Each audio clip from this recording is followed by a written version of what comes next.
everybody, welcome back to Sunday Supper Biz Talk Live. We are here with Tich, who will be taking us through what is happening with NDIS. Yes, NDIS. We have so many business owners out there, including me, who are in the NDIS space. Some people are complaining, some people are crying, others are thriving. What is happening? That is the question. So I just have a few questions, guys. Feel free to send your questions as well. Sunday Supper Biz Talk Live. We want to be able to know whether this is the right place for us to be. Are we in the right space? Are we in a safe space? So welcome, Tich. How are you? I'm great, Tate. Thanks for inviting me on your show, and I'm happy to help in any way that I can, as long as it's legal. Exactly. Legal is Yeah, what matters. We love it legal here. yeah, yeah. So Tich, just let's just get straight onto it. NDIS. I mean, there's so much that is going on. You know, one minute you hear that everybody should be registered, the next thing, no, it's all good. You know, we have so many businesses that are going through so many tribunal things. I don't know whether to call it a mess or it's something that should excite people. What is going on? Well, I'd put it this way. Depending on how you're operating your business, it's a gift and a curse. And the NDIS is definitely a great concept from a business perspective. The NDIS space is now the biggest employer in Australia currently, so it shows how big it is. And obviously, when you talk about the billions of dollars that have been put into this space, you want as a business or someone who's coming into the NDIS space to really come 100 with it. But the most important thing is to do it right and do it right the first time. And I'm a business consultant. I help guys with startups, growth, or whatever it is. And I think probably the biggest issue that I find with people running NDIS businesses, unfortunately for me, they're not businesses. I call them hustles. So if yeah, I'm being as honest as I possibly can. I come across a lot of businesses that are hustling in the NDIS space, and when I mean hustling, what I mean is as long as they're receiving money from the clients, they say they've got a business. But when you jump into the background and you start looking at, the things that make a business in terms of, your processes, your policies, understanding how things work, the money aspect of it, your hiring services, your client relationship management and compliance, you put all that stuff together, you know, where I'm scoring an average of on the business scorecard around 4.5. And 4.5 is me being very generous because the important part of running the business is you find, considering the space that we work with, there's a lot of nurses, support coordinator. I mean, people coming in from different aspects of life to want to be in the NDIS space because of the opportunity of the amount of money. But my thing is, yes, a lot of them are nurses. They know how to care for people, but they don't know how to run businesses. So a lot of the times, my job is to come in and go, you're doing a good job with that part. I don't need to train you, show you, or teach you anything about that space. The big part is to understand what's happening in the business side of things. Why are you charging this amount of money? Why are you picking this type of client? And do your staff understand the things that need to happen for this client to stay in your business for 365 days and to do it again for the next 365 days, and for you guys to actually have a good cohort of clients? So when you ask those type of questions, it becomes obvious that you're having to delve down into, let's break down your business, let's undo everything, and we start all over again. And when you start all over again and you ask them simple things like, what's your USP? A lot of the times I go onto websites, and I'm pretty anal about websites because a lot of the times they're done by web developers. Web developers go and do all these things with the website, and they put in all these fancy words that people can't readily identify because they've copied and pasted them off the registration certificate and put all this over, putting too much information in the website, and people don't really read a website from end to end. They browse through for specific things that they want. And if half the stuff on there doesn't mean anything, you've already lost probably half the clientele, because right now your business needs to be on social media, and it needs to have a good website. So if you're not getting any hits off your social media, you're not talking to people about the current things and the key things about your business, and your website isn't interactive or picking up any inquiries through there. For me, those are the representation of your business when you're not there, when you're sleeping, when you're, people. If I send an email to you patients and you're a support coordinator, the first thing you're going to go, who's this? What company is this? And even if you're slightly bit interested in them, the first thing you're going to do is do a Google search, Google review, or at least go on social medias to see what people are saying about it. And there's nothing happening on there, because we need to be able to trust it. Simple things like even putting a 04 number, a cell phone number on your website will lose you clients, because they're going, why aren't they giving us a 1-300? Or, small little things like that make a big difference in trying to show how legit your business is, and that you actually know the type of people that you're working with. So there's a lot of aspects that we have to look at in terms of, you're not hustling, you're actually running the business. So for me, I'll continue to go on that space to say, when you're starting NDIS, you have to, one, do it the right way, and then understand the business side of things. I've got a little cheat sheet that I do about understanding blues, blacks, and reds, and if you understand the blue, blacks, and reds, you actually know how your business is run. You ask someone a simple thing like, how much does it cost to run your sale house? A full sale house, give or take 3 clients. They won't know that answer, but they've been doing it for 4 or 5 years.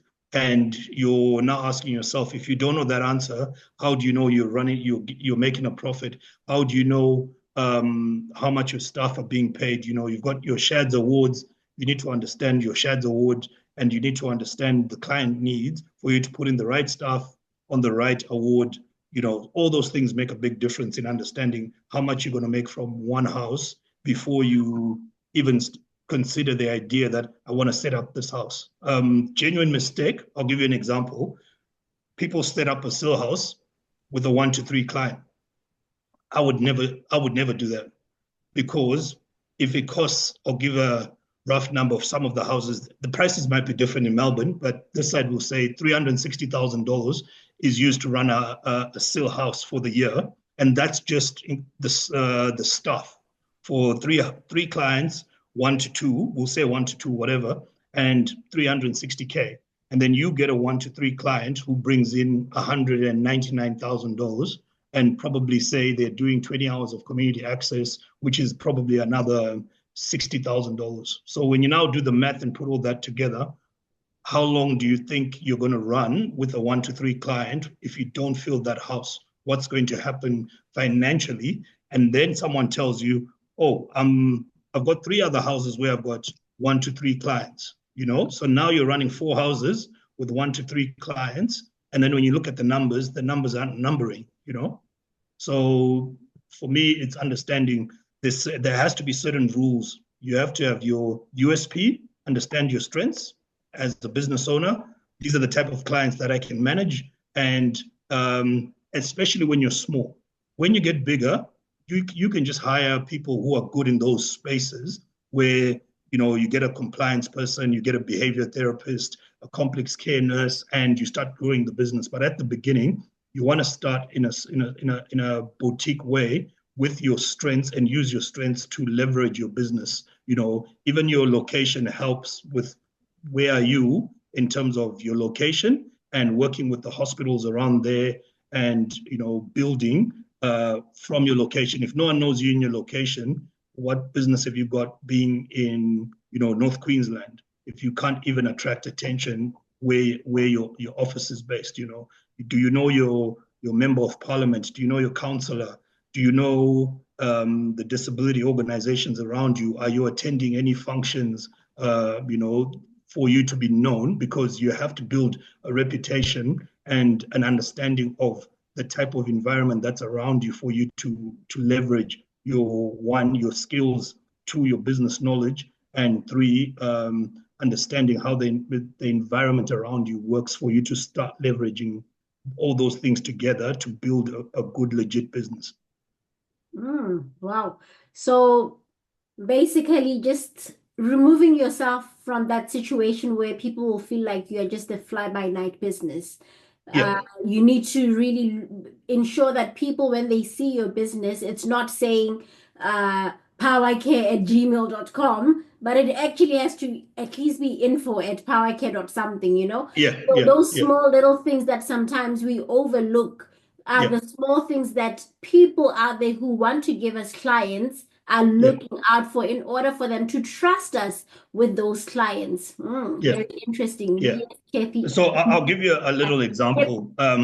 When when you're starting your business and you're doing your research, a lot of the times with your I I support guys when they're struggling to grow, and a lot of the reasons why they don't grow is because they are used to working with a particular set of clients, but they're not doing anything interest a bigger, wide or wider cohort of support coordinators, or that they're not working in their socials to make noise further away from where they actually are. So it's good to grow locally, but you find a lot of the businesses, they start off, say, I'm based in Ipswich. So you start off in Ipswich, you're very good in Ipswich, but then the problem is you can't get out of Ipswich because what you've done is you've created a business that can only operate in Ipswich because you understand how Ipswich works. So for you to get out of Ipswich, you need to now start building, and this is where having the right systems, your CRM, your website, and start using AI. We'll probably talk about all those other things a bit later, but you need to start working around as a BDM. All business owners, for me, I call them BDMs. You cannot own a business and not be a BDM. Walking around, driving around, everything you do as a business owner, you're actually developing your business. So I find that you need to be in a space where if you want to grow, you need to do the things that, one, you're not comfortable for. So you're not only growing your business, you're growing yourself as a person, you're growing yourself as a character. Where are you going? What are you doing? You can't keep doing the same things and expecting the same results. So I always advocate. I'm a consultant and I consult other businesses, but I've got two mentors, and my mentors help me to focus on the type of direction that I need to go, because a lot of the times I can safely guarantee patients, you probably on a Monday morning you've got 1,000 thoughts going on in your brain and you're trying to figure out which one do I do first, and if I figure out the one to do first, how do I do it? And then after figuring how do you do it, you still have to do probably all those things by yourself, and then you have to do it again on Monday, again on the next Monday. But this is where having the vision board. I've got a vision board. I've got a routine for Monday. What do I do on Monday? What do I do on Tuesday? A lot of the guys will come into the office and you ask them, tell me what your routine is for the week, and they don't even have a routine. So small little things like having a routine. Who do you talk to? How do you build? As a BDM, you tell yourself, I've got a contact list of everything. So from anybody that I meet, I categorize them to say, this is a housing person. This is a person who provides, say, my electric goods for when I set up the houses. I've got a fire and safety person. I've got my SDA providers here. I've got my rental guys here. And you have that visual to say, as soon as the hospital calls you to say, Tich, we've got a client. Can you put them in your house within the next 14 days? I mean, in the next 3 days. You need to have a policy on how you do things like emergency accommodation or housing a participant. And even if they ask you that they can house a client within 2 days, and you can't do that, you need to be honest and say, our policy is 14 days. You can have a look at our website. We are willing to entertain the client should he wait for 14 days. And then you explain why you wait for 14 days. So I'll give you an example of how I work with, I expect people to work with the hospitals. You can't take a client today, put him in your house, and expect that client to be happy and settle down when he doesn't even know you. So what you're doing is you're maximizing the ability for them to readmit into the hospital because there wasn't what we call a transition plan. So the reason we say 14 days is we get to do all the other stuff in the background. So my plan, this is just a random plan. You get a key worker, jump in first day.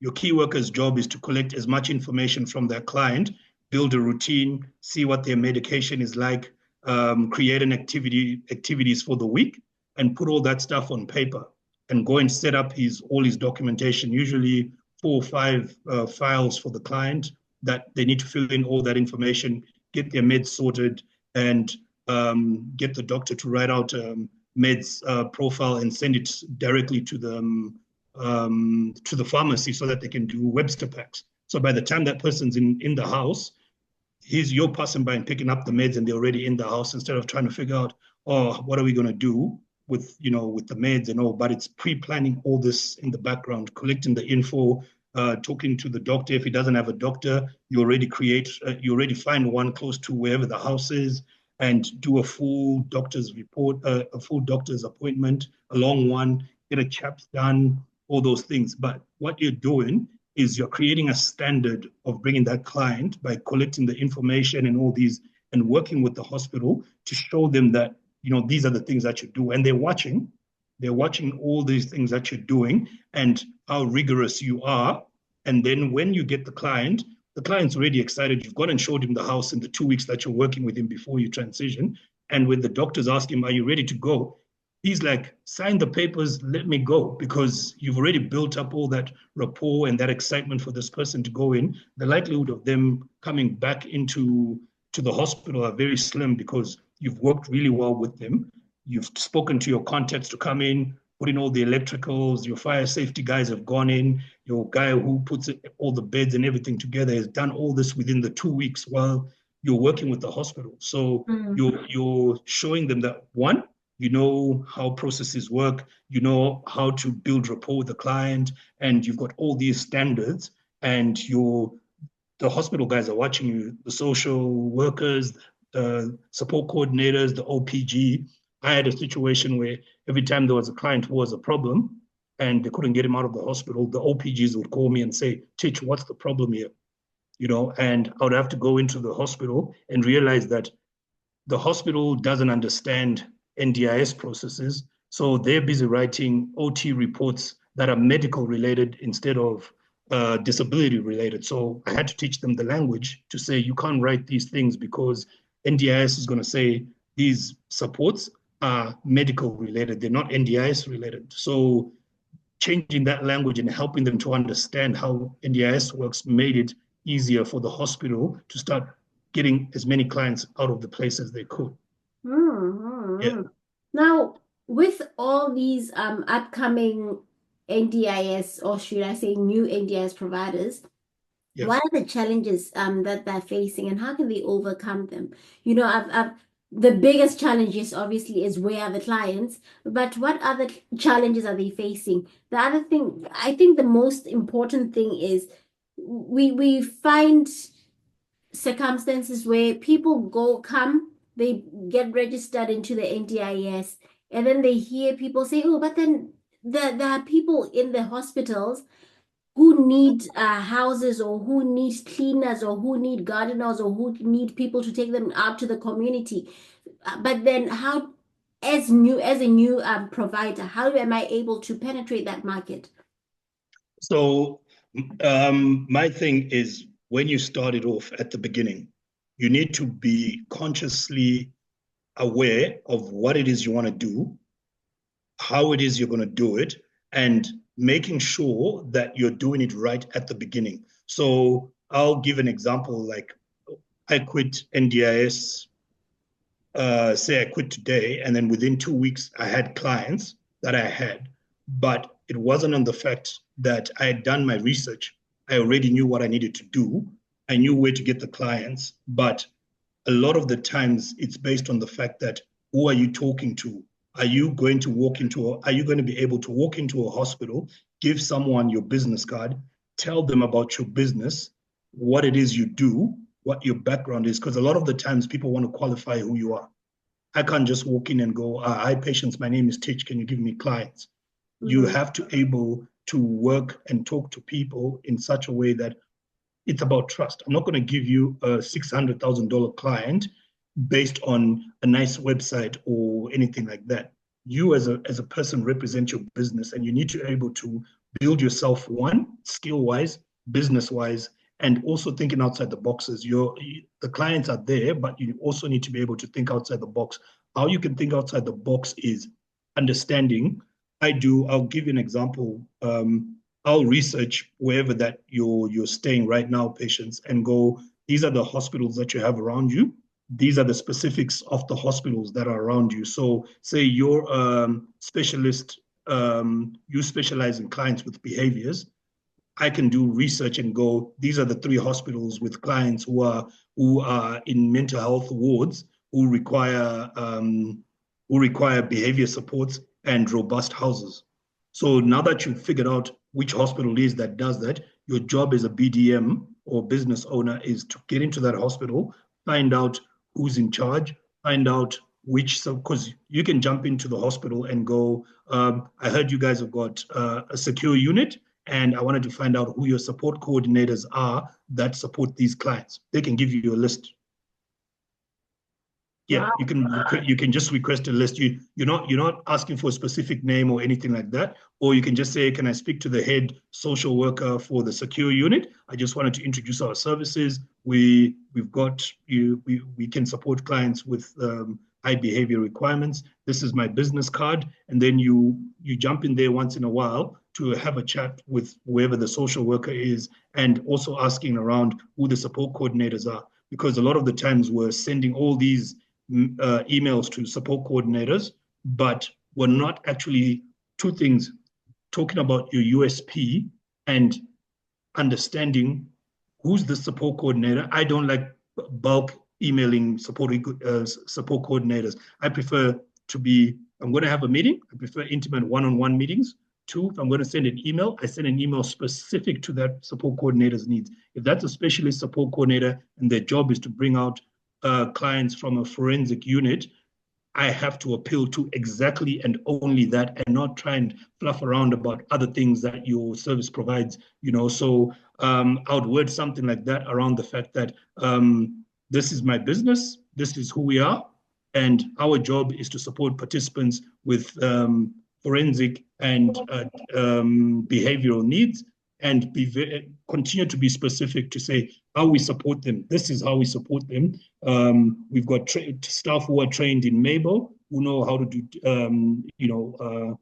physical restraint. We've got nurses who understand Section 8, Section 4 drugs. And then we've also got programs in the houses that as long as those participants are in our houses, they can attend our programs for free. So we keep them occupied so that they don't get bored, and it minimizes readmission back into the institution. So the idea is to fix the support coordinator's problem. Yes, and Rather than just going on to ChatGPT and say, ChatGPT, create an email to support coordinators, and then you can still do my thing. I won't even lie. I've got bots that I've trained. My language, my style, everything about me, but a bot's only going to do what you can do. So if you don't know what you're doing, the bot's not knowing what you're doing. So people blame it on ChatGPT. It's only as intelligent as whatever stuff you put into it. So you really have to be very clear about what it is you're putting in there. And for me, I do a lot of training, like with this conversation we had. I'll take this and input it into my Q&A and my Q&A bot, and it's going to build a lot of questions and examples using today's conversation. And so I'm making it very specific to what we're talking about today. So it's not just doing and typing random stuff.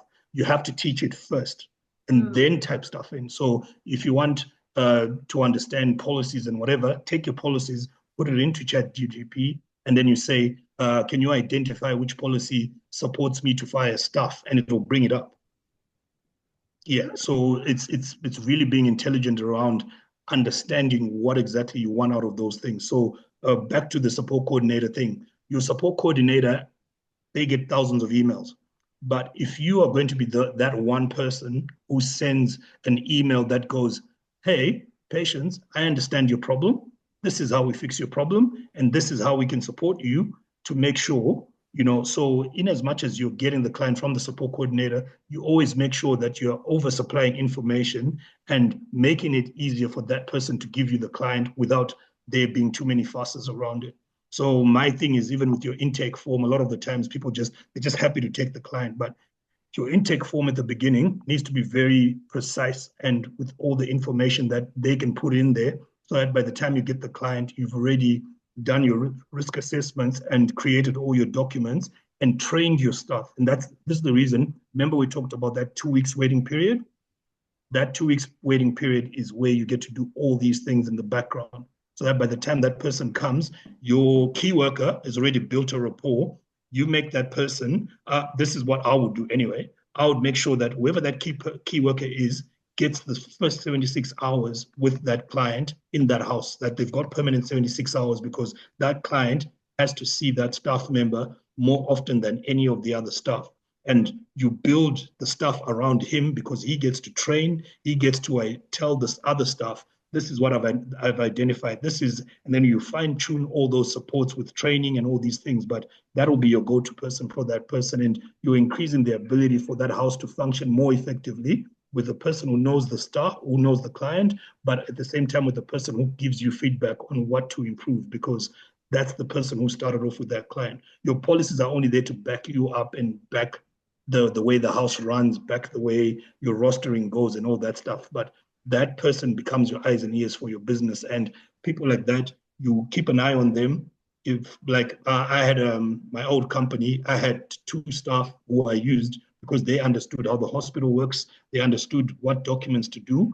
And I made sure that every time we had a new client, we'd get them off the roster. They go into the hospital, work their magic, and the house is set up. They could set up the house, and in terms of furniture, everything within the 14 days. We never had to do anything. So having staff or people like that who understand how you operate and how you operate as a business is very good. A lot of the times people are scared, oh, if I teach this person, they'll take my clients and all that stuff. You can't help those bits, but at the end of the day, you still need to operate as a good business. If people are going to steal your clients and all those things, it's going to happen. But this is where contracts for me come into the picture, that you can just reinforce. I've got a contract where if you take my client, I want 2 years worth of the plan, and it's enforced in your contract. So you can take the client, and I'll just remind you that this is an enforceable contract. So small little things like that can help you, and you make sure that they're aware of that bit, because whatever idea comes into the picture, that's what's going to happen on there. Say, no, that's the client's choice, yes, but between me and you, we've got an enforceable contract to say you give me 2 years worth of the plan, and you can do whatever you want with the client after that. Wow, wow, Yeah. wow. So let's just, everybody, if you have any questions, please feel free to unmute yourselves and then you can ask Teach your questions. But I have another question here. What are the most common mistakes new NDIS providers make and how can they avoid them? So many mistakes are being made. People are, going into the business because they saw somebody who's in the business buying a Toyota RAV4 and they also want to buy a Toyota RAV4. So let's talk Yeah. about it. What are the common mistakes besides that one? So for me, it's when someone wants to do a business or work with a client with an ABN, or doing as a sole trader. Um, Working in any human services space, you should always work as a company for 3 reasons. One, liability issues. If something happens with human services, you're in close contact with clients.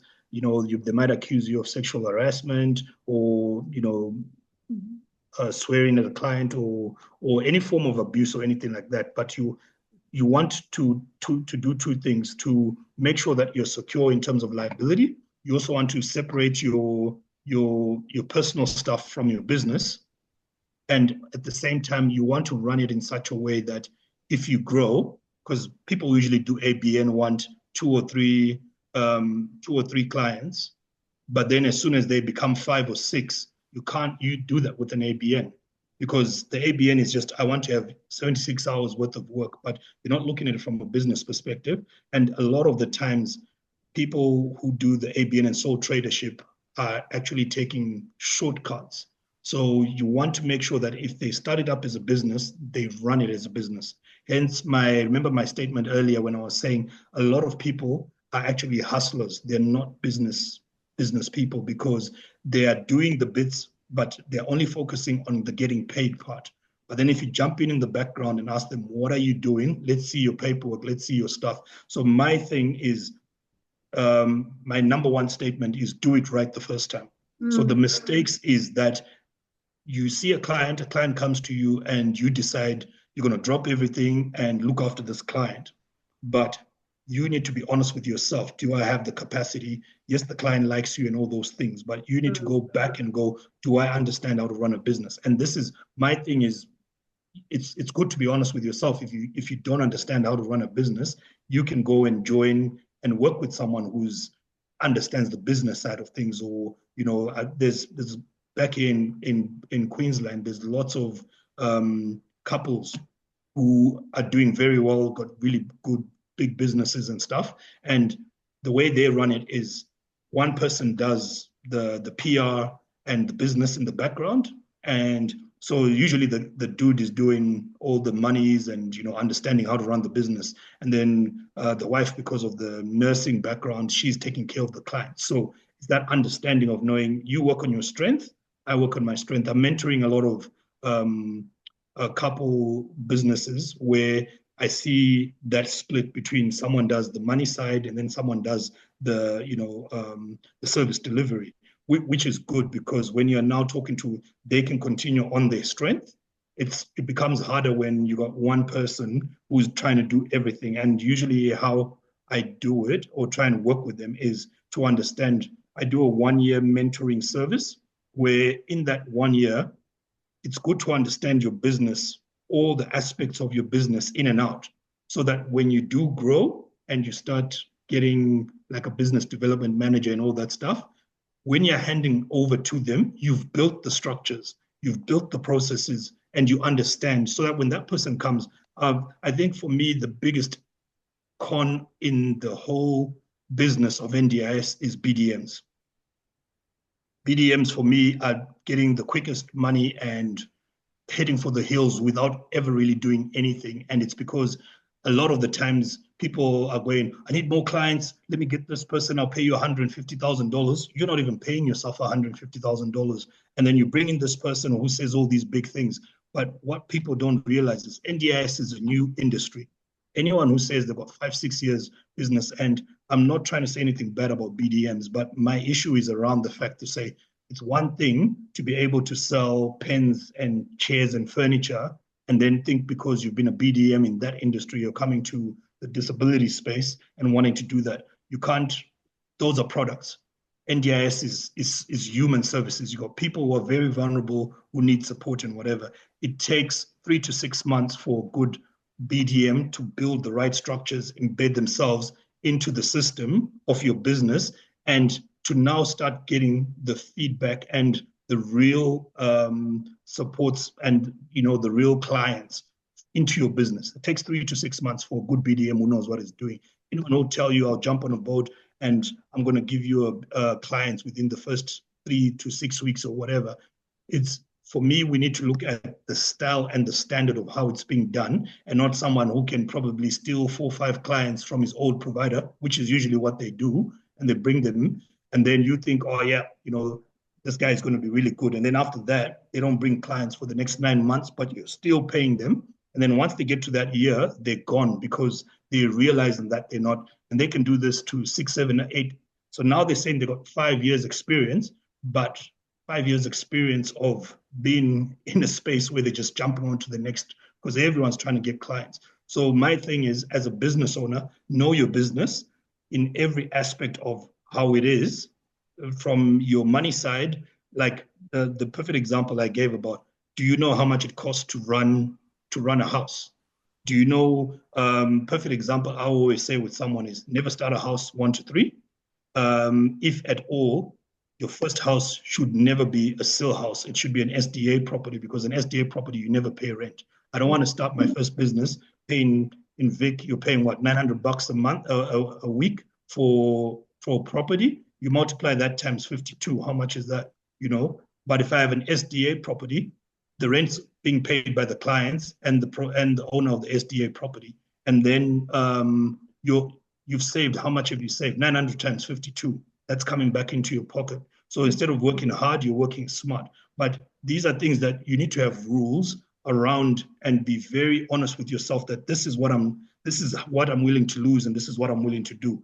So I've got policy as well. If you've got a house and you can't get someone within the 1 to 2 property, after you calculate how many days you're running at a 12.5% profit, and then once it affects your 12.5 profit, you can't make it because you've stayed with one client in the house for a certain amount of time. You either two options: you consolidate that 1 to 2 client with another house, and if the family doesn't want, you get rid of the client. And that is smart business. Got nothing to do with, I need to have 20, 15 houses and drive a Benz and all that stuff. The number one thing is to work smart instead of working hard. So yeah, you want to cut your losses as quickly as possible. But my main thing, it will always go to, once you do your business right, you have your job descriptions, or this is the structure of my business, and these are the people I want to work in there. These are the job descriptions for the job I want. Then you secure the good bits of your training services. How do my staff get trained? Which organization am I going to? And then you go into your CRM. I need a CRM that does everything from start to end. A lot of them, I'm very anal about CRMs, because a lot of people complain about how their businesses are not running well. And most of the time, it's because they're using the wrong CRMs. They want to be cheap.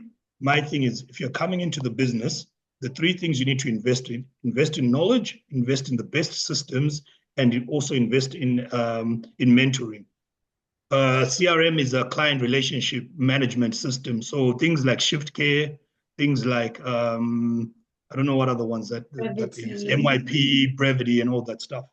So for me, I'm not a fan of either 1 or 3 of them. Okay, Tich. Yeah.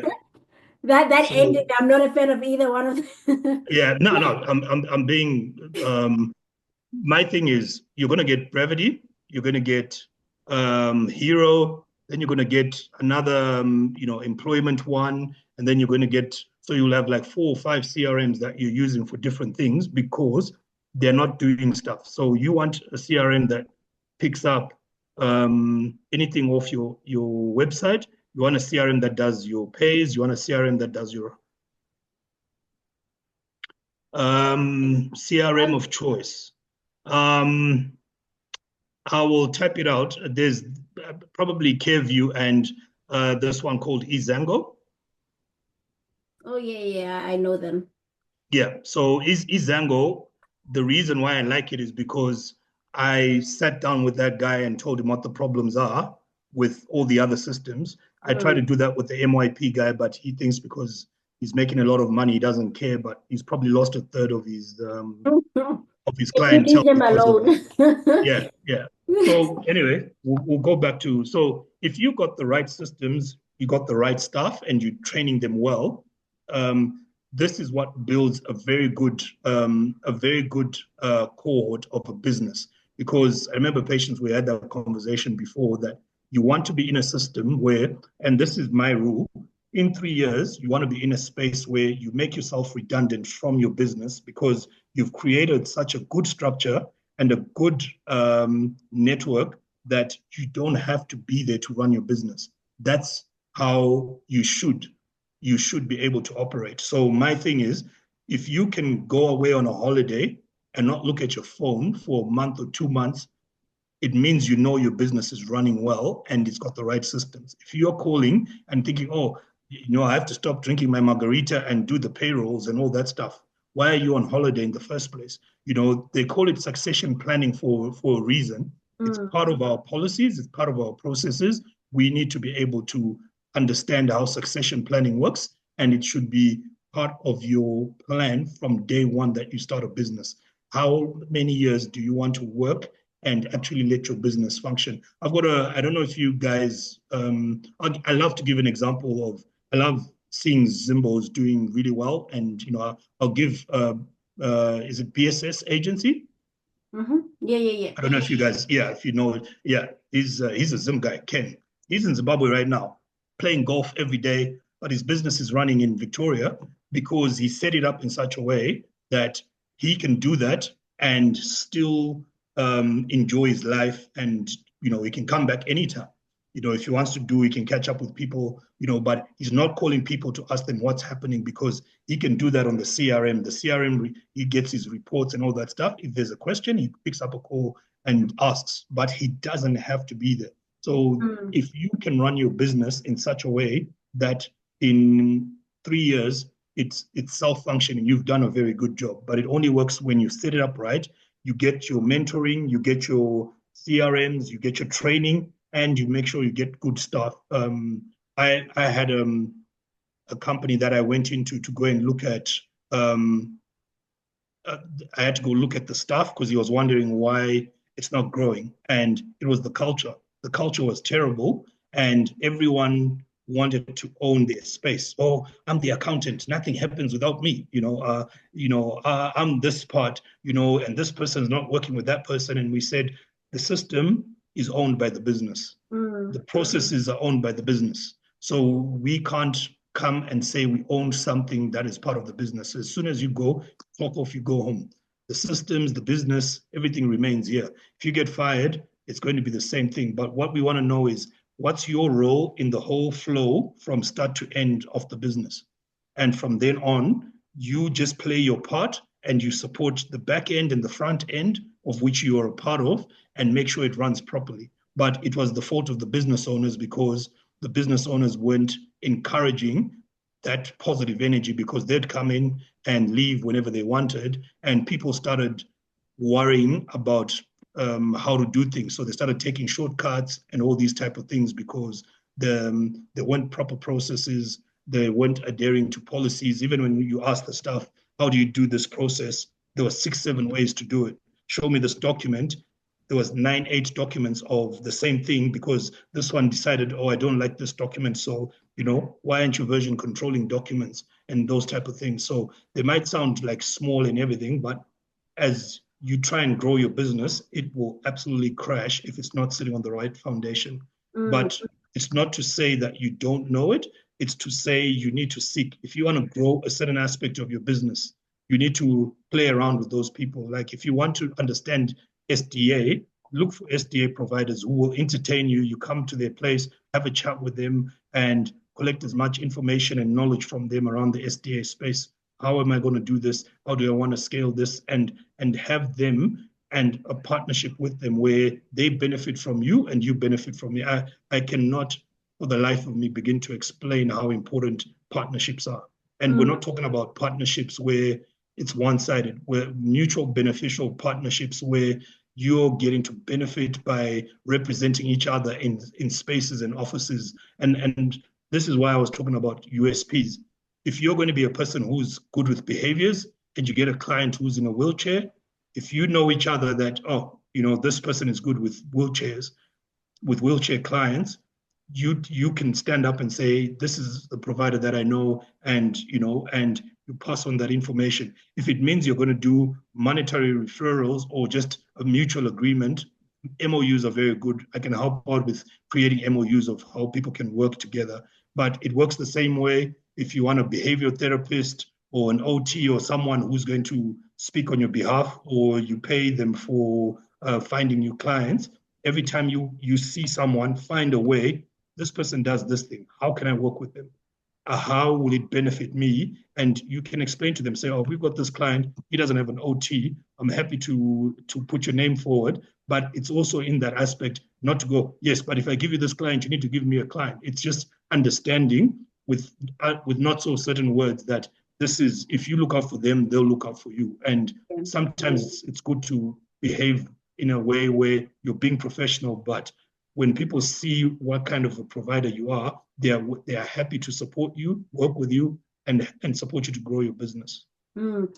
One final one just from me. I know we are way over time, but I'm interested about the marketing and client acquisition in the NDI space. So Yeah. what marketing strategies work best for attracting NDI's businesses? How can businesses effectively communicate their value proposition to clients? Things like that. What role does digital marketing play in growing an NDI's business? We hear so many things out there. I mean, I remember there was a time a few years ago when NDIS was really new. You could just get a client from seeing somebody on the NDIS groups, and a client will be like, "Oh, I'm looking for whatever service," and would just tag our companies, and then I think that person would just go through the top three and call them, and yeah, that's how you have a client. Yeah. Yeah. Nowadays, it's like, Yeah. where are the clients? What do we do? What do we need to do? Yeah, so for me, I'll give an example on how I worked it out in terms of and it goes back to, I think we discussed this earlier, around knowing yourself and your strengths, Hmm. and you wanting to be uniquely different is based on your knowledge of what you're good at. I worked in prisons, I worked in forensic centers, and I worked with a lot of, basically all my clients were high behavior. So that was my specialty. So how I sold myself off, even when I'm introducing myself and all that stuff, the first thing I always do is I qualify myself that this is who I am, these are my strengths. And so how I would set it out when I'm having a conversation. I don't know if you guys did the speed dating stuff where you sit and talk to providers every 5 minutes. Yeah, I Um, think I've attended. yeah, We have some networking events around my area. yeah, I yeah. don't know about So the people here. yeah, so basically with those things, how it works, and it's good to use that as an example. I never say who I am or Mm, what I do. I never speak first. The whole idea is to understand what that person does. My response would be based on this is what you do, so this is what I can do for you. So if I blabber around what I can do and all that stuff, you've already stopped yourself from working with that person. You want to work with everyone that you come across, but how you work with them is based on what they are doing. And that's how you start selling yourself. So when I speak to support coordinators or a social worker in the hospital, I'll go, how many clients do you have in your secure ward? How many of them are called? All right, and which countries do you reckon they're from? Oh, okay. I just feel if we can have a conversation around what kind of supports they're getting and whether they've got NDIS plans. Oh, they have NDIS plans, right? Who's working with them as support coordinators? Have you got a list? And then they'll give you the list. And once you get the list of the support coordinators, then you go into the background and to say, introduce yourself that this is my business, our USP. And I always say your USP is you. hmm. People always ask, how do you create a good USP? Your USP is you. You are your USP. What are your strengths? You are selling yourself. The business is you. My USP is I work very well with participants with high behaviors, worked in a prison space, created positive behavior plans, worked with the School of Excellence, and I have 10, 15 years experience in that space. And we supported to bring clients out of mental health institutions. So our business is good at understanding those type of clients with forensic needs, and our staff are trained at MABO training and also administering Section 8 and Section 4 drugs and supporting participants with de-escalation. So all you're showing them is we know we know your clients, we know the behaviors, we know what they need, we know how to support them, and this is how we support them. And then you leave the person to come back to you. So you're selling yourself. And people always talk about USPs and value proposition. You are the value of your business. Your USP is you based on your knowledge. A lot of people, every time I ask them, what kind of participants do you work with? They go, oh, we work with all clients. I'm not going to work with you because if you work with all clients, it means you've got no skills whatsoever. You're a jack of all trade and a master of nothing, Yeah. right? Yeah. And even if that person, you tell them that we only work with forensic clients, and then they tell you that, oh, we're looking for someone who can provide us with HPS clients. The fact that you've negated yourself from that space, they will respect you and look at a situation where if they actually do have forensic clients, you're the first person on the list because one, Mhm. you're honest, and two, you're not chasing every client. And you need to be honest with yourself. A lot of the times when I get into people's businesses, when they've gotten into trouble with the NDIS and they need to do a report, it's because they're looking after clients. They don't have a clue how to look after them. And it's because they saw the money, he was $600,000. So we took him. But do you have a clue what it takes? So I now have a process where my mentees, when they start their business, they'll get a client, they send me the plan, and then they send me all the his disability, his diagnosis, and everything. And then I say, this is the type of stuff you need. This is how you break down his funding. These are the type of activities you need. So I can create your client for you so that you're not one over budgeting, two using the wrong stuff for it. So even when you put out your inquiry for the stuff, the client determines the type of stuff that you want instead of just getting every staff to come and work with that person, because now he starts punching people and people are saying I'm not safe. It's not because they're not safe. It's because they don't know how to work with that client. You've got the wrong staff working with that.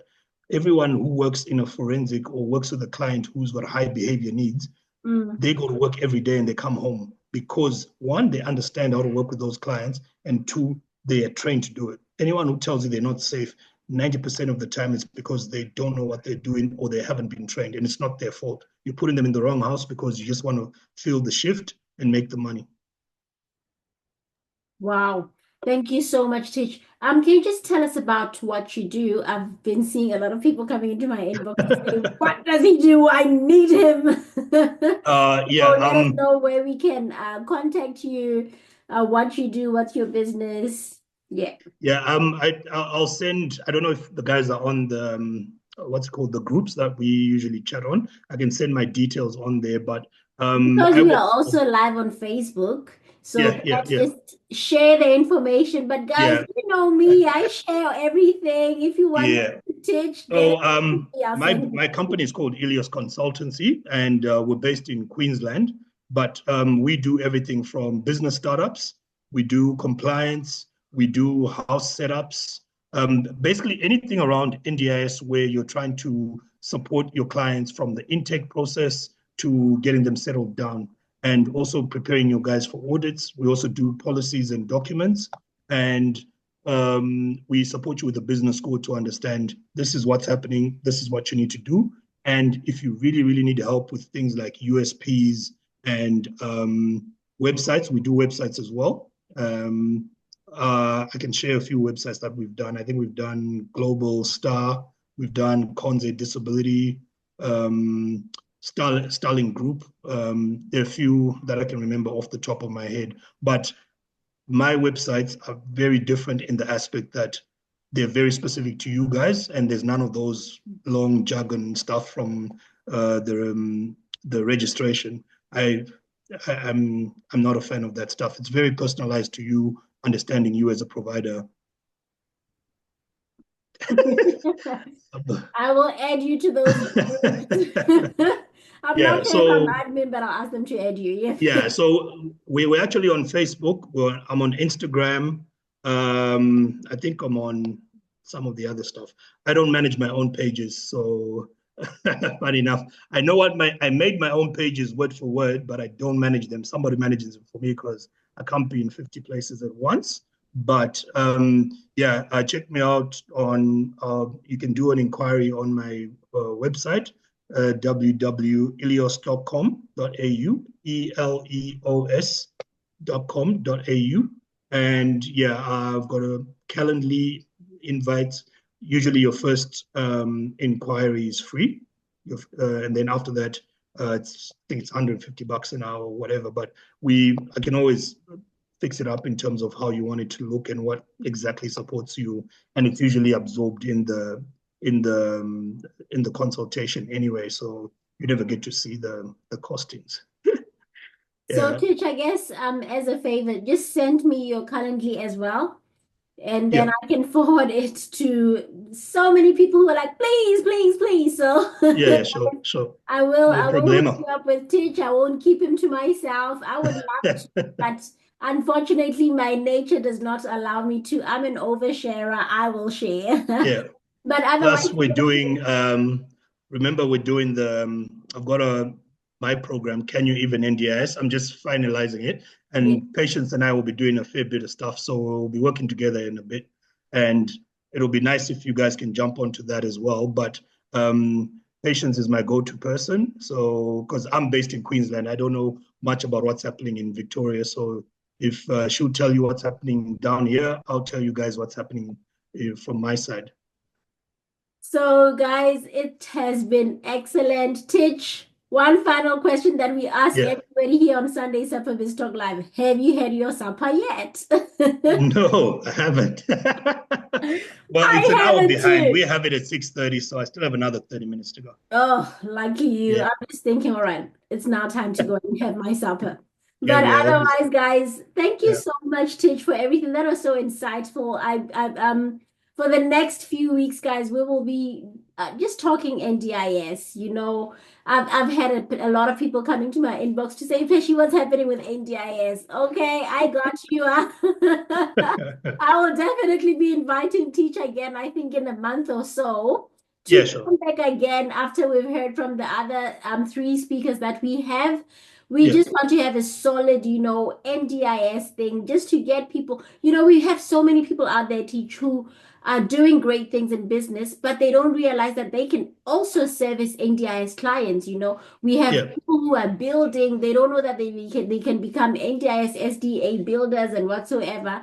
But all we will just want to do is, guys, don't run away from NDIS yet. You have paid a lot of money getting audited, being stressed out, done so many things. Yeah. I Yeah. am just saying to you, yes, fingers crossed. I was one of those people who were like, you know what, I'm out of this thing. But guys, stay there, hang in there because so many great things are coming up.